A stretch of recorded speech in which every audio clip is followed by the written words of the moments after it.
ظاهر شاه بسیار آدم بسیار ملیح، آدم آرام، آدم خوش‌صحبت بود، اما در امور دولت، در امور کاری هیچ علاقه‌مندی نداشت. انگار کنین در ماهی یک دفعه هم تو وقت پیدا نمیشد. چی میکرد؟ جواد صاحب یک سوال، اگر در ماه یک ساعت هم آقای ظاهرشاه کار نمیکرد دیگه چی میکرد؟ مصروف چی بود جواد صاحب؟ زیادتر مصروف تفریح و هواخوری و شکار و موسیقی و این تو چیزا بود. این روزی هیچ وقت باور کنین داخل ارگ ما ارگ که اشغال کردیم، ما به سرحد ارگ رسید بود، شما تصورش اصلا کردن نمیتونین. برای ما داود خان هدایت داد که قومندان گاز بستید و ارگ به اختیار بگید، اما کلی ارگ همه چیزا به اختیار ما بود. باور کنین به سرحد کثافت بود داخل ارگ ما تقریبا بیش از 200 بوتل لاری کثافت از درون ارگ کشیدیم. یک پایه برق در درون ارگ نبود، یک پایه برق. باور کنید که پایه های برق ما شوندیم که یک گروپ دشمن کردن، اون گروپ ها در بغل دستا بند بود، یک چند گروپ فقط هم که پیشقا خودم با مشکل میدید و خود بار که در حدود 1000 نفر بود، اینا از آب جوی شیر، آبی که از دریای کابل می آمد، از اون استفاده میکردن، دستروی خود میشتن یا وضو میکردن یا جان خود میشتن. با تاسف حتی غذایشان پخته میشد. فقط هفته یک بار یک موتر تانک می آمد، یک دو دیگ سه دیگ پر میشد، او دیگه به یک روز درست خلاص شده بود. اصلا از این دریای کابل همه چیزا رو میگرفتن. شرایط بسیار ناگوار داشت از کرای بیچاره، در حالی که آب نل پغمان این بسیار در داخل حرمسرای بود. از اونجا تا داخل گارد تقریبا 100 متر زیادتر نبود. میتونست یک نل بکشن اونجا یک مخزن او جور کنن. ما میده به 3 ماه تانستیم میره جور کنیم. اتاق قماندان گارد و سریار ما رفتم، باور کنید طرف دیگر بود. یک شاپرک چرمی از طرف میدید که ما ترسیدم که داریم خود نزنم، پایین شدیم.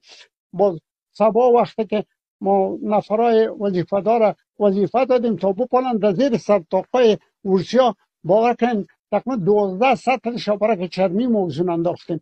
قماندان گارد سریاور یا با می آوردن هفتوی او حضور از پایین می آوردن که نوزو میکردن، او نبود، تشناب نبود، دمی زیر بیرق همی زیر بیرق. بله در درون ارگ ریاست جمهوری زیر پرچم.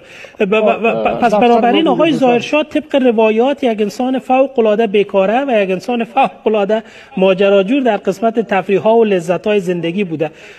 من قصه شنیده بودم از نزدیکانش اتفاقا. اما از طرف دیگر یک چیز دیگر هم که میگن خب آقای ظاهرشاه تمام خدماتش و کارکردش و بازسازیش اینها در کابل بود و او هم کابل تا چند کیلومتری ارگ ریاست جمهوری. پس بنابراین با قصه که شما میکنید تا چند متری دفتر کار خودم آقای ظاهرشاه چیزی را جور نکرده بوده، آبادی وجود نداشته. نه متاسفانه باور کنیم برجای ارگ همش تخریب شده بود. ما 6 برج عکاسی کردیم و عبدالله برشنا مهندس خواستیم تا او یک برج نقشه کرد و از روی زوم دیگه برجا رو جور کردیم. حتی پیاده رو نبود، پیاده رو را بار کنیم ما اصلا او را ما پخته کردیم و ریگاندازی کردیم و تنظیم در گل پا آدم گور میرفت. بسیار شرایط خراب بود. نمیفهم چرا این کارا نمیکردن، من نمیدونم.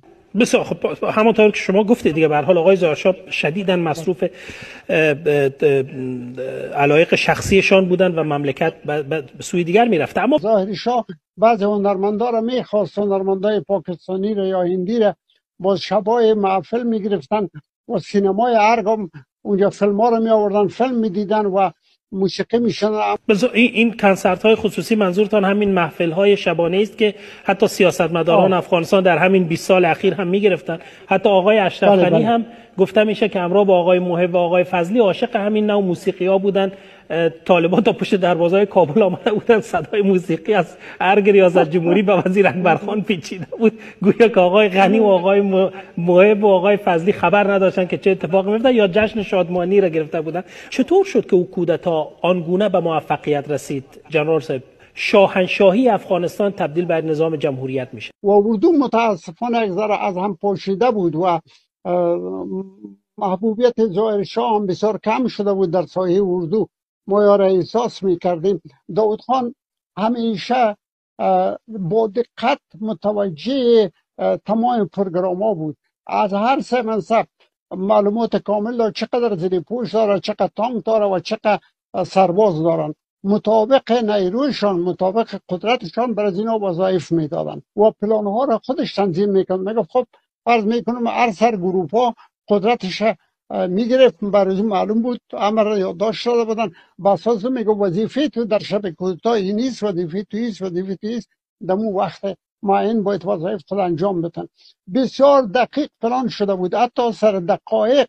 باور کنید دمو لحظه دقیقه و لحظه که رسید یک صدای مهم در شهر کابل شد و برآمد همه چیزا، تانکا، زیر پوشا، قطعات پیاده، سربازا و یا اندمو لحظه معین تلفن ها قطع شد، ارتباط قماندان های قطعات و فرقه و یا همه قطع شد، حتی ارتباط خود سردار ولی همون شب یک دعوت بود در سفارت عراق، روز نظامیش بود و از اون تقریبا 11 بجه شب یا 15 کم 12 بود که در خانه آمد.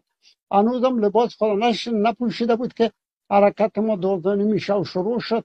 با مجرد که حرکت شروع کردیم همون لحظه تلفنام قطع شد. سردار ولی کوشش کرد که به تلفن برسم، رسیدن نتونست. وزیر دفاع خامره لباس خواب خود در جای خوابش دستگیر شد و مارشال شاولی خان در پغمان بود و تفریگاه خود. او را مسلم صدر که وظیفه دارش بود برای امنیتش، او را ما دعوت کرده بودیم، از ما بود و زحمت ندید و فقط از اتاقش کشیدن و در موتر سوارش کردن آمد طرف کابل. اول یک بحث گفتید وزیر دفاع رو با کالای خوابش، من میگم بس هنوزم بسم الله خان دستش بالاست. وزیر دفاع اشرف غنی حداقل با لباس خو طالب نگرفتش، با لباس با رتبه استر جنرالی خود فرار کرد. زنده باد آقای بسم الله محمدی. دست هنوزم از وزیر دفاع شاهنشاه که بالاتر است و حداقل د خو گیرید نکردن. آفرین.